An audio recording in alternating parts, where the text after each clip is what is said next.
যোনে কৈ আছে অসমখন সেইটো কৰিম অসম মিয়া খেদাম সেইটো কৰিম সেইটো কৰাতকৈ যদি দম আছে অসমত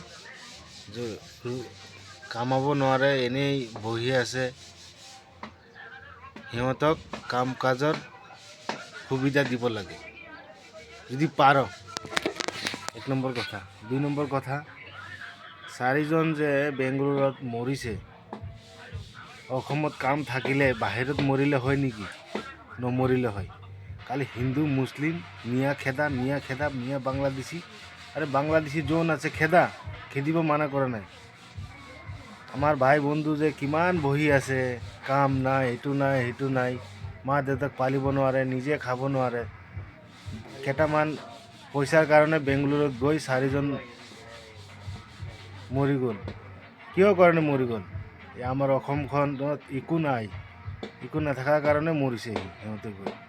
আপোনালোকৰ যদি হিন্দু মুছলিম নকৰি যদি কোম্পানী একটা কিবা এটা কৰিলে, যোনে কাম নকৰে লিখা পঢ়া নাই সিহঁতে কাম কৰিব পাৰিলে হয়।